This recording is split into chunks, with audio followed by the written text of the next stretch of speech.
자, 여러분 안녕하십니까? 자, 이번 시간에는요 우리가 챕터 2장 국민소득의 측정과 경제 구조에서 GDP 개념에 대해서 우리가 봤는데 GDP를 어떻게 측정하는가 그거를 조금 더 보도록 하겠습니다. 그래서 두 번째 GDP의 측정 이렇게 한번 살펴보도록 할게요. 자, 우선 개요 이렇게 나와 있는데 인트로 측면에서 한번 살펴보도록 하겠습니다. 자, 우선 첫 번째 줄에 GDP는 일정 기간 동안의 생산액이며 생산 측면에서 측정할 수 있으며 생산된 것은 생산에 참여한 생산 요소의 소득으로 분배가 되고요. 그래서 요소 소득으로 측정할 수 있고요. 그럼 이 소득은 다시 재화나 서비스를 구입하는 지출에 사용됩니다. 그래서 지출 측면에서 우리가 측정할 수 있어요. 아니 여러분, 우리가 물건을 생산했어. 그러면 그 생산에 따른 대가로 돈을 받지 않겠습니까? 분배를 받게 됩니다. 자, 생산을 한 대가로 분배를 받게 되는데 분배가 노동을 제공한 대가면 임금을 받게 되고요. 자본을 제공한 대가면 이자, 그리고 토지를 제공한 대가면 그걸 지대라고 합니다. 지대. 그 다음에 이제 경영을 제공한 대가면 이윤 요거를 받게 되거든요. 자, 그러면 이거 분배를 받게 되면 여러분 이러한 여러 가지 요소 소득과 돈이 생기잖아. 그럼 이걸로 우리가 소비를 할 수 있습니다. 지출을 하게 됩니다. 아니, 지출이 약간 느낌이 수요 느낌이라고 보시면 돼. 요 생산이 약간 물건을 생산해서 공급하는 그 느낌으로 보시면 돼요. 그럼 수요하면서 이거를 다시 공급으로 연결되죠. 우리가 물건을 사겠다는 수요가 있으면요, 당연히 주문이 있어야지 생산을 하는 거 아니겠습니까? 이러한 흐름을 생각해 볼 수가 있습니다. 당연히 생산이 되면 또 다시 분배되고 지출되고 이 흐름 이해 가시겠죠? 자, 그래서 우리가 GDP를 측정할 때 이렇게 세 가지 측면에서 GDP를 측정할 때 값이 똑같다라고 하면은 이거를 3면 등가의 법칙이다 이렇게 얘기를 할 수가 있어요. 이해 가시겠죠? 예, 그걸 얘기할 겁니다. 자, 그래서 세 가지 측면에서 우리가 측정할 수 있다라고 해서요. 밑에 3번 보시면 생산 GDP, 분배 GDP, 지출 GDP 해가지고요. 3면 등가 세 가지 측면에서 측정했을 때 값이 똑같다. 우리가 전에 제가 튜브의 흐름을 말씀드린 적이 있습니다. 튜브에 물이 이렇게 흘러가고 있다. 이런 거 기억나십니까? 그때 뭐라 그랬냐면 여기가 가게가 있고요. 여기가 기업이 있고요. 이 안에 흘러 들어가는 물의 양은요. 기업이 물건을 생산해서 이쪽에다가 가게 우리들이 소비의 주체니까 생산해서 물건을 공급하고 우리는 그걸 샀습니다. 그걸 이제 지출하게 됩니다. 그리고 이쪽은 이제 생산 요소 시장이에요. 노동과 자본이 거래되는 시장. 여기는 이제 Q가 거래되는 시장. L과 K가 거래되는 시장. 이렇게 볼 수 있는데 기업이 노동과 자본을 제공한 대가로 이렇게 뭔가를 주는데 이걸 분배해 주는 거죠. 자, 그래서 이 안에 흘러가는 물의 양이 바로 피 또는 물 이렇게 보시면 되는데 아니 흘러 들어가는 물의 양을 여기서 측정하던 여기서 측정하던 여기서 측정하던 그 크기는 똑같다라는 것을 알 수가 있을 겁니다. 이게 바로 3면 등가의 법칙이라는 것이죠. 이해 가시죠? 자, 먼저 우리가 이렇게 생산 측면에서 먼저 GDP를 한번 체크해 보겠습니다. 자, 그래서 먼저 생산 측면에서 GDP 한번 생각을 해보도록 하죠. 예, 국내 총생산 이렇게 생각을 하시면 되겠습니다. GDP 이렇게 있는데요. 자, 1번 볼까요? 생산 측면에서 보면 GDP는 모든 생산물의 최종 생산물의 시장 가치를 합해서 계산할 수 있고 아니면 각 생산 단계에서 부가가치와 고정 자본 소모를 합해서 계산할 수 있습니다. 우리가 다음 페이지 가보시면은요. 33페이지 가보시면 GDP 계산 얘기를 조금 복잡하게 거기 나와 있는 거 알 수가 있을 거예요. 우리가 지난 시간에 잠깐 얘기했는데 밀에서 밀가루 빵 만드는 과정에서 이렇게 밀을 가지고 밀가루를 만들고 빵을 만들고 이러한 흐름이 있단 말이지. 여기가 밀, 그리고 여기가 밀가루, 그리고 여기가 빵, 이렇게 되는 이 과정을 말씀드렸는데요.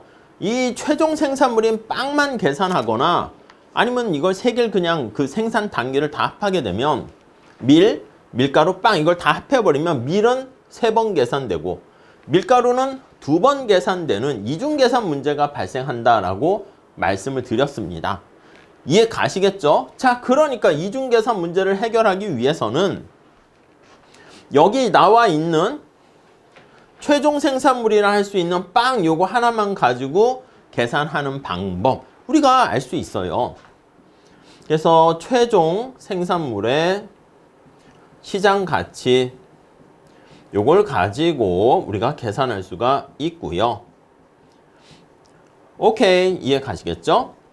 아니면 이 빵 속에요 밀가루 다 들어가 있는데 이렇게 최종 생산물로 하지 않고 예를 들면 이게 가치가 5고 7이고 10이라고 할게요. 단순히 더하게 되면 뭐 22 이렇게 돼버린단 말이지. 근데 그게 아니고 이 안에 다 들어가 있으니까 각 생산 단계에서 가치가 더해진다는 말을 씁니다. 그걸 부가가치라고 할 거예요. 이렇게 밀 단계에서의 생산의 가치, 부가가치, 밀가루 단계에서의 부가가치, 빵 단계에서의 부가가치 이렇게 계산을 할 수가 있고요. 자, 이게 바로 뭐라고 합니까? 라고 하면 부가가치 합, value added의 합 이렇게 보시면 되겠습니다. 자, 밀에서의 5, 밀가루에서 2, 이게 이제 5가 되는 것이고 색깔이 잘 안 보입니까? 얘가 5가 되는 것이고 여기는 2가 되는 것이고 3이 되는 것이고 각 생산 단계에서 가치가 더해지는 거를 이렇게 더하게 되면은 이게 부가가치야. 부가가치 합 이건 어떻게 된다? 최종 생산물인 빵의 가치와 똑같게 됩니다. 우리 책에 거기 33페이지에 나와 있는 거는 중간에 여러분 밀가루로 이렇게 집어넣다가 일부는 마모되고 없어지고 그런 부분이 있다고 그걸 감가상각이라 한다고요. 그래서 고정자본 소모 이렇게 표현하기도 하는데 그렇게 들어가는 게 맞아요. 근데 그럼 좀 복잡해지잖아. 우리가 지금 원리를 이해하는 게 중요한 거니까 다른 중간에 흘리고 없어지는 밀가루도 운송하면서 빵으로 갈 때 일부는 없어지고 마모되고 사라지고 그런 거 있을 거 아니야. 뭐 기계도 마모되는 것처럼. 근데 여기는 없다라고 우선 할게요. 아무튼 그래서 부가가치의 합과 최종 생산물의 시장가치 빵, 그거랑 같다. 이렇게 정리를 하시면 되겠습니다. 자, 그래서 우리 앞으로 다시 가보시면 30페이지 가볼게요. 용어 정리 좀 합시다. 1번 생산 측면에서 봤을 때 GDP는 최종 생산물의 시장가치의 합과 부가가치에다가 거기다 감가상각되는 그거를 더해주는 거야. 근데 그거는 고정자본 소모가 감가상각되는 건데 살짝 빼도 되겠습니다. 자, 부가가치와 밸류가 더해지는 부분입니다. 에디드 되는 부분이다. 이렇게. 자, 그래서 거기 보시면 각 생산 단계에서 새로이 창출된 가치 이거예요. 각 생산 단계에서 새로이 추가되는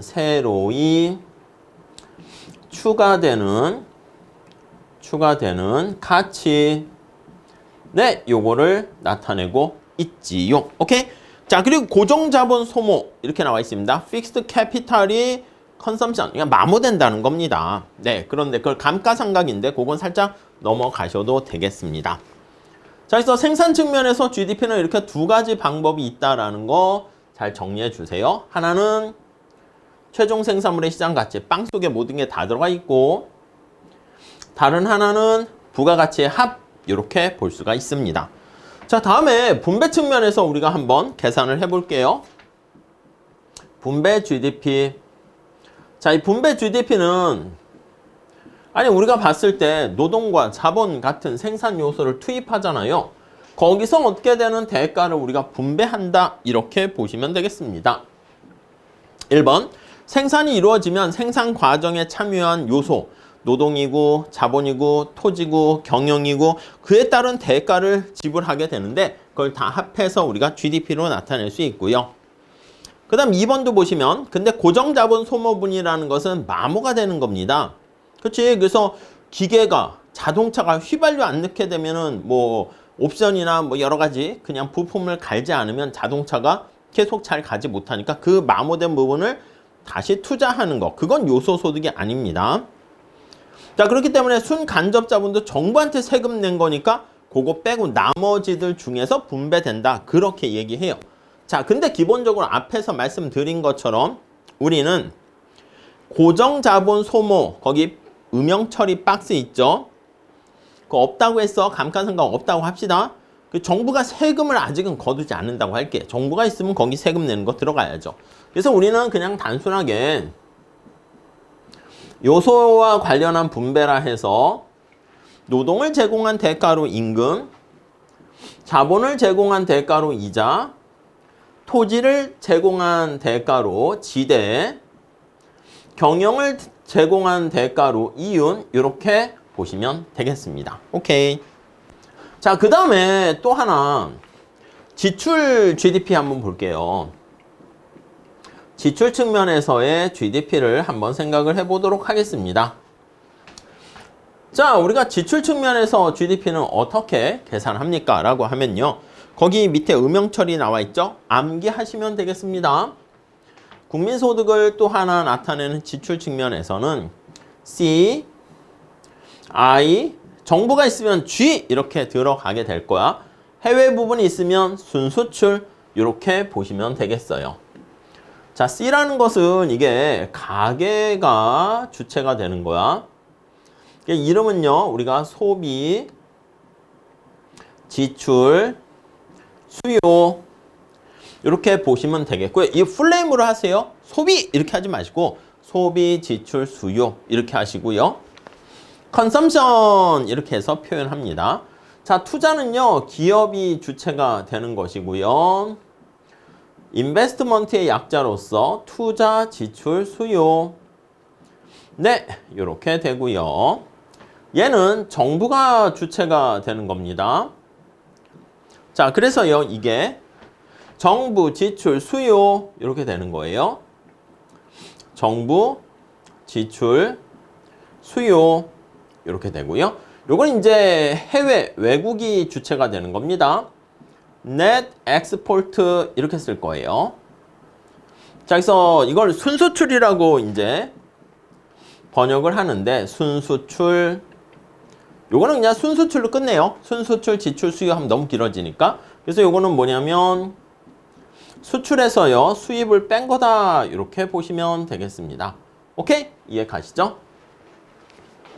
자, 그래서 정리를 한번 해 볼게요. 국내에서 생산된 재화나 서비스는 동그라미 1번 보시면 누군가에 의해서 사용되기 때문에 그걸 지출 측면에서 측정하려고 한다는 것이고요. CIG 수출을 expor트 거기 보시면 수입을 import해서 이렇게 씁니다. M이 이제 화폐 money랑 비슷해가지고 IM이라고 쓰기도 하고 그런데 그냥 X 이렇게 보시면 충분합니다. 자, 이렇게 구성돼 암기하셔야 되고요. 자, 구체적인 내용을 좀 볼게요. 자, 가계의 소비 지출 수요 한번 내용을 봅시다. 1번 보시면 최종 생산물 중에서 가계가 구입한 재화나 서비스 최종 생산물을 가계 우리들이 소비하는 거야. 가계는 소비의 주체입니다. 이게 좀 차지하는 비중이 좀 커요. 뭐 미국 같은 경우는 거의 60, 65% 이렇게 되는데 한 60% 정도 비중이 좀 커. 전체 여기 CIG 순수출 중에서 비중이 큰데 이게 좀 안정적입니다. 안정적이 되어서 변동성이 좀 작아요. 그래서 변동성은 작아. 네, 이렇게 정리를 하시면 되겠고요. 자, 그 다음 거기 보시면 동그라미 2번 민간 소비 지출은 냉장고, TV 같은 내구재 지출과 식료품, 의료 같은 비내구재, 그러니까 내구재, 듀어러블 구즈라는 것은요, 한 번 구입을 하게 되면 오랫동안 샀을 수 있는 거야. 거기 있는 냉장고, 한 2달 쓰다가 버리고 이게 아니잖아. 식료품, 의류, 칫솔, 이런 것들 있잖아요. 그런 것들은 소비하면서 바로바로 금방금방 소진되는 거죠. 그리고 교통, 통신, 의료 등 서비스에 대한 지출, 이게 거기 또 포함되고요. 가게가 지출한 금액 중에서 그거 밑줄 치세요. 신축 주택 구입 금액은 민간 소비 지출이 아니라 국내 총투자에 포함돼요. 그러니까 여러분 의식주에서 생각할 때 우리 옷을 사거나 음식을 사는 거 다 소비입니다. 집은 원래 집도 사실 소비라고 봐도 되는데 내구재 중에서도 집은 좀 특수한 경우라서 주택 투자 그런 느낌이야. 그래서 거기 보시면 신규 주택의 구입은 주택 투자라고 해서요. 이름을 붙여서 넣어두세요. 주택 투자로 분류한다. 이렇게 보시면 좋겠습니다. 오케이? 그러니까 소비가 아니에요. 자, 총투자 볼게요. 기업, 정부, 가게에서 새롭게 생산된 자본재 구입액 중에서 국내 총자본 형성 이렇게 얘기하고요. 자, 기업이 주로 투자의 주체가 되는데 가게나 그 정부의 자본재 구입액도 투자에 포함시키긴 해요. 주로 기업이 한다 이렇게 보시고요. 자, 국내 총투자는요. 거기 동그라미 2번. 우리 시험에서 나올 가능성은 없어요. 근데 감으로 좀 잡아 두시죠.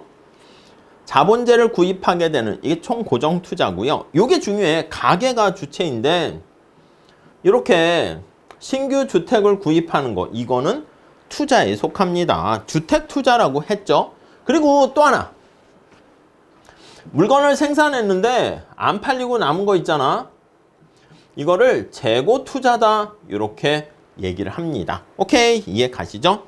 4번 재고 투자는 총 투자에서 차지하는 비중은 작아요. 근데 경기 변동에서 큰 폭의 변화를 차지하기 때문에 경기 동향을 나타내는 지표로도 사용돼요. 자, 그래서 여기 나와 있는 투자는요. 비중은 좀 작아요. 한 15%, 20% 이렇게 돼서 비중은 작지만 비중이 작으나 이게 변동성이 커요. 투자는. 그래서 변동성이 좀 크다. 그러니까 경기가 호황과 불황일 때 투자가 영향을 많이 받습니다. 오케이? 아니 가게가 소비하는 거 여러분 밥 먹고 이러는 거 하루에 밥을 3끼 먹어야 되니까 여러 가지 경기 변동에 대한 탄력성이 작은데 기업 같은 경우에는 미래가 불확실성이 높아지고 뭔가 투자 경기가 안 좋아질 것 같아. 그럼 투자를 좀 줄여야 되겠다. 이렇게 생각해서 경기에 영향을 좀 더 많이 받는다. 이렇게 보시면 되겠습니다. 자, 넘어갈게요. 다음 정부 지출 수요. 여러분 정부도 지출 수요에 속하는데 요거는 1번 보시면 정부가 고유 업무를 수행하는 과정에서 지출하는 거야. 아니 정부가 공무원들이 일을 할 때 책상과 컴퓨터, 노트북 이런 거 있어야 되지 않겠습니까? 근데 그거 최종 소비재를 구입하는데 주체가 정부가 구입한다는 거야. 그런 것들. 아니 공무원들한테도 임금을 줘야 되잖아. 그렇기 때문에 정부가 행하는 여러 가지 경제 활동을 정부 지출 수요 아니면 정부 소비 지출하는데 정부 지출 수요 이게 더 좋습니다. 그 다음에 2번에 별표하시죠. 이전 지출입니다. 이전 지출. 트랜스퍼 이렇게 하는 건데 이전 지출은 각종 그냥 보조금이라고 생각하시면 되겠습니다. 아니 정부가 봤을 때 가난한 사람들을 아무런 대가 없이 도와주는 겁니다.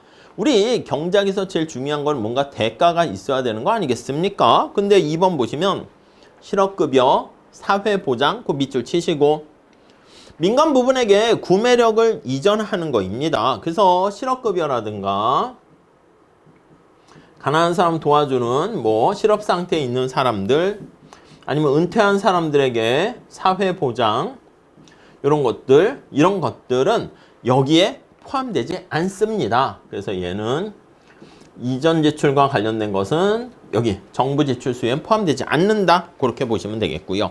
자, 그리고 거기 보시면 정부가 지출한 금액 중에서 도로, 항만, 이걸 사회간접자본이라 하죠. SOC라고 합니다. 자, 그걸 건설하기 위해서 지출한 금액은 정부 지출은 아니고요. 이것도 국내 총 투자에 속한다라고 보시면 되겠어요. 이렇게 시시콜콜하게 물어보진 않거든요. 이런 것들은 한국은행이나 정부 관계자들이 뭐 이거 측정을 할 때 뭐 약간 실무적인 측면이니까 뭐 요 정도 제가 판서한 거 정도만 보시면 될 것 같습니다. 자, 그 다음에 순수출 이렇게 돼 있는데, 순수출은 외국인들이 국내에서 생산한 재화를 구입을 합니다. 그러니까 우리나라 삼성에서 생산한 것을 미국 애들이 소비를 합니다. 그러면 생산은 우리나라에 됐지만 소비 자체를 미국 애들이 소비를 하는 거죠. 그러니까 이제 미국 애들이 소비하는 거, 그것도 이제 지출하는 거, 지출에 들어간단 말이지. 반면에 우리나라 사람들이 독일 자동차를 구입했다라고 합시다. 그 독일 자동차 생산은 독일에서 생산된 거 아니겠습니까? 그럼 당연히 그 독일 GDP에 포함되는 거니까 우리에 포함되는 건 아니잖아요. 그렇기 때문에 수입하게 된 것은 금액은 빠져야 돼. 그래서 수출에서 수입 금액을 뺀 값이다. 이렇게 보시면 되겠습니다. 자, 2번에 그래서 수출에서 수입을 뺀 그 차이를 순수출, 아니면 요거 있잖아. net export 순수출을요, 뭐라고 하냐면 거기 나와 있는 것처럼 수출에서 수입을 뺀 걸 경상수지라고 합니다. 저 뒤에 국제무역, 국제금융 파트에서, 국제경제 파트에서 다시 할 거예요. current account 해가지고요, 뭐 CA 이렇게 쓰기도 해요. 자, 밑에 참고는요, 살짝 넘어가셔도 될 것 같고, 다음 페이지 GDP 계산도 좀 복잡하게 들어간 거야. 나중에 뭐 좀 따로 설명드릴 기회가 있을지 모르겠지만 그냥 크게 신경은 안 쓰셔도 될 것 같습니다. 요 정도. 첫 번째 보실 거는 세 가지 측면에서 GDP를 계산하는 값이 똑같다라는 거. 생산, 분배, 지출 측면에서의 GDP 계산하는 거 봤습니다. 자, 넘어갈게요. 자, 그 다음에 우리가 이제 뭘 보셔야 되냐면 GNI 한번 보도록 하겠습니다. 세 번째, G, N, I. 자, G는요, 그로스 해서 총 그거고요. N이 내셔널이야. 국민입니다. 사람이야, 사람. 아니, 우리가 이쪽 GDP랑 한번 비교를 한번 해보시면 요 D는요, 도메스틱해서 우리나라 땅덩이를 얘기하는 겁니다. GNI 같은 경우 1번 보시면 그로스 내셔널 인컴 이렇게 돼 있잖아요. 국민들이, 그래서 이걸 속인주의 이렇게 얘기합니다. 속인주의. 그리고 여기 나와 있는 우리나라 땅덩이, 이거는 속지주의 이렇게 얘기를 하게 됩니다. 오케이. 자, 국민들이 생산 활동을 통해서 획득한 소득의 구매력을 나타내는 지표로서 다음과 같이 정의됩니다. 자, 일정 기간 동안 한 나라 국민이, 우리나라 국민을 얘기하는 겁니다. 생산 요소를 노동과 자본과 이거를 이용해 가지고 제공을 했어. 그래서 얻게 되는 이득, 이게 분배 소득 아니겠습니까? 분배 소득의 의미예요. 이해 가시겠죠? 노동을 제공했냐, 뭘 제공했느냐, 이렇게요. 자, 그래서 옛날에는 소득 지표로요, GNP라는 게 사용됐었는데 오늘날에는 이 교역 조건의 변화로 나타나는 걸 제대로 반영할 수 없어서 GNP보다는 GNI, 분배를 나타내는, 후생을 나타내는 지표로 많이 활용된다. 이렇게 정리를 해주시면 되겠습니다. 자, 그래서 2번이 중요한 건데 GNI와 GDP와의 관계 한번 보겠습니다. 자, 첫 번째는 요거 비교를 하게 되면 GDP라고 얘기하잖아요. 요거 두 개를 가기 위해서 먼저 한번 단계를 거쳐야 됩니다. 뭘 거칩니까 하면요, GNP 이렇게 바꿔야 돼. GNP. 자, 그러면 D를 N으로 바꿨잖아. 그러니까 이것도 뭐야, 우리나라 사람이지. 우리나라 사람들이 P니까 생산한 겁니다. 생산. 이해 가시겠습니까? 자, 그래서 거기 1번 해볼게요. GNI는 GDP와 관련했는데 거기서 뭐가 바뀌는가 하면 차근차근 볼 거예요. 국외 수치 요소 소득에서 가로 있죠. 큰 가로. 국외 지급 요소 소득 이렇게 있어요. 아니, 그러니까 우리나라가 이렇게 있는데 옛날에는요, 우리나라 사람들은 다 우리나라에서만 경제 활동을 했었단 말이에요. 오케이. 자, 근데 점차 어떻게 되냐면 외국 사람이 우리나라에 와서 스미스가 미국인이 국내에서 어떤 활동을 합니다. 생산 활동을 해요. 자, 그러면 이건 미국의 GDP에는 미국의 GNP에는 포함되지만 우리나라 GNP에는 포함 안 돼요. 그래서 국내, 우리나라 한국의 GNP에는 포함되지 않지만 한국의 GDP에는 포함돼요. 왜냐면 우리나라 땅덩이에서 가치를 창출했으니까. 자, 그런데 우리나라 사람이 미국에서 활동했다 합시다. 미국에서 뭐 변호사로서 활동을 했어요. 활동하게 되면 이때 받은 어떤 가치, 생산한 가치는 국내 사람이잖아. 그러니까 사람을 기준으로 했을 때는 우리나라 GNP에 포함되니까 NN은 사람을 기준으로 합니다. 근데 우리나라 땅덩이에서 가치를 창출한 건 아니지 않습니까? GDP에는 포함되지 않는다. 이렇게 정리를 하시면 되겠습니다. 이해 가시죠? 그래서 먼저 첫 번째는 GDP에서 GNP로 바꾸려면 야, 한국 사람들이 창출한 거는 다 더해. 그리고 한국 땅에서 생산했지만 미국인이나 일본 중국인들이 창출한 가치는 빼. 요 과정을 하는 거야. 그게 거기 나와 있는 국외 순수취 요소 소득 이렇게 표현합니다. 자주 나옵니까? 암기하기 그런데요. 예, 자주 나오진 않습니다. 근데 감을 갖고 계시긴 해야 돼.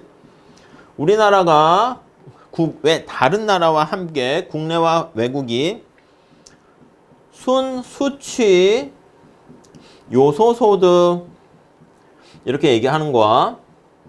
그러니까 노동과 자본 같은 걸 제공해서 얻게 되는 요소 소득인데 우리나라 사람들이 창출한 거는 더하고 외국 사람들이 우리나라 땅덩이에서 창출한 건 빼고 이렇게 됩니다. 자, 이렇게 됐고요. 그 다음에 이제 이게 생산과 관련한 지표인데 이걸 GNI, N은 맞췄으니까 N과 이거 N은 맞췄으니까 P와 이게 소득이야, 소득. 인컴이니까. 그래서 P와 I를 조정을 해줘야 됩니다.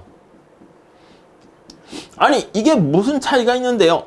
여러분 생각해봐. 여러분들이 뭔가 자격증을 땄어. 그래서 와, 자격증을 따가지고 내가 뭐 무슨 자격증, 변호사 자격증, 뭐 회계사, 노무사, 간평사 자격증이라 할게요.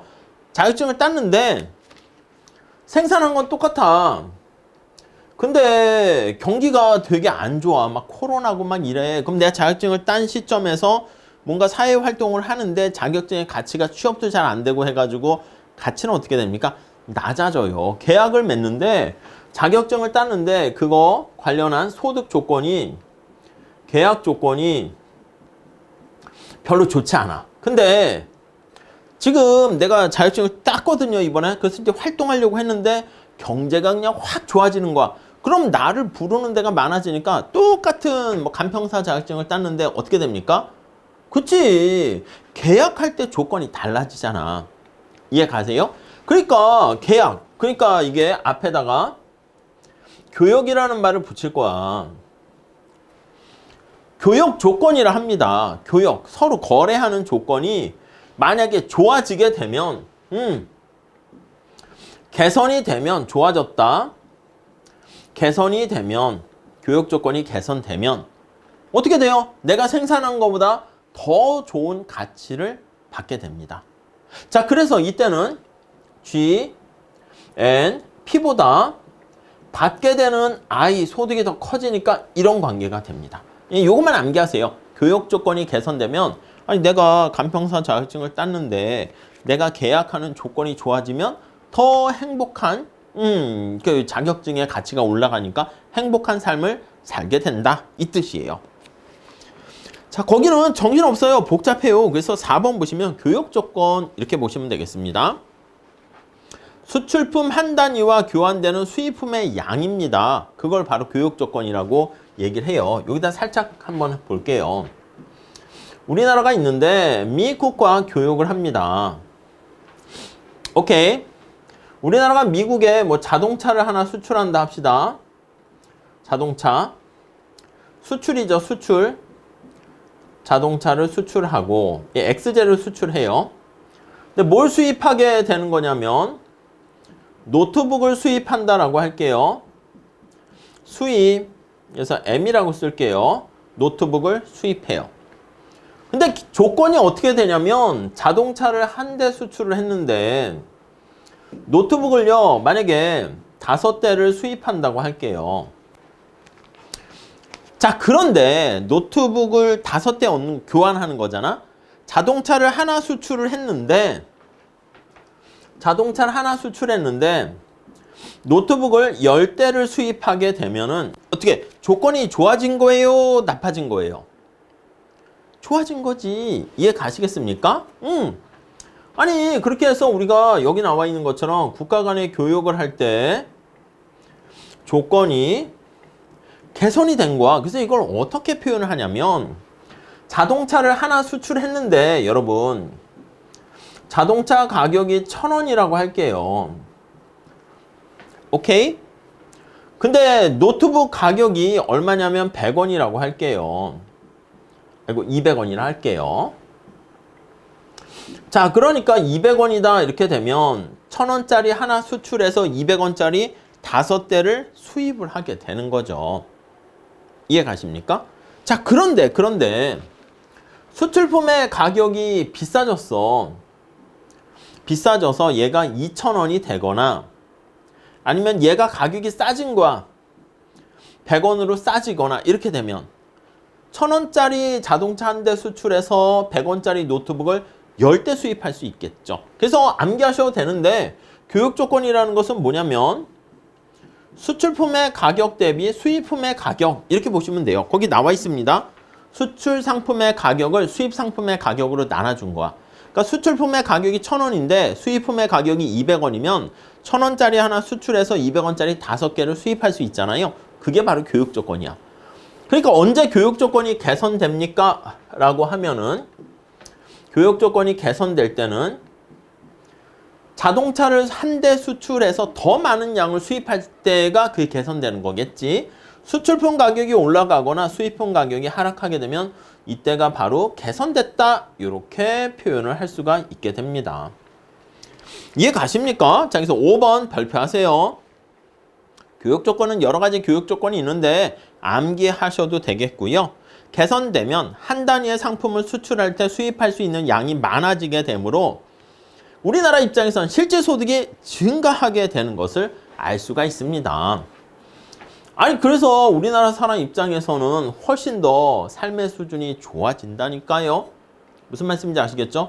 만약에 내가 간평사 자격증을 땄어. 근데 막 전쟁이 일어나거나 자연재해가 일어나가지고 그냥 그 경제활동도 못하고 간평사를 뽑지 않아. 그럼 뭐야 이 간평사 자격증? 쓸모가 없잖아. 그럼 이거 갖고 교육할 수 있는 조건이 안 좋아지는 거지. 삶이 떨어지게 되는 거지. 그 정도만 이해하시면 될 것 같습니다. 자, 이렇게 정리하셔가지고요. 자주 출제되진 않지만 여기 N과 P에 초점 맞추시고 요거 N과 D, Domestic과 National에 초점 맞추시고 Income과 Product에 초점을 맞춰주시면 좋겠습니다. 자, 그 다음에 거기 보시면 다음 페이지에 기타 국민소득 지표 나와 있는데 이건 뭐 우선 하지 맙시다. 거기다가 뭐 GNDI, NDP, NNI, NDI, NI 뭐 해가지고 나와 있는데 우리가 여러 가지 지표를 만드는 것은 다양한 상황에 적합한 그 상황을 포커스를 맞추기 위해서 다양한 지표를 만드는 건데 이런 거 공부하다 보면 거시경제 공부할 맛이 안 나요. 그러니까 이거를 놔두시거나 나중에 혹시 보실 분은 보세요. 시험 문제 나옵니까? 나올 가능성이 거의 뭐 1% 될까 말까예요. 거의 모든 경제학 시험을 통틀어서 한 20년 동안 한두 문제 나올까 말까이니까 하지 않도록 하겠습니다. 아셨죠? 그래도 책에 있으니까 해야죠. 아니요, 그냥 하지 마세요. 네. 자, 그래서 이렇게 요거까지는 하세요. GNPI와 GDP 계산하는 거 그거까지는 보시고요. 자, 그 다음에 다음 페이지 가보시면 저축과 투자 나와 있는데 요거는 잠깐 쉬었다가 다음 시간에 같이 이어서 챕터 2장 마무리 짓도록 하겠습니다. 감사합니다.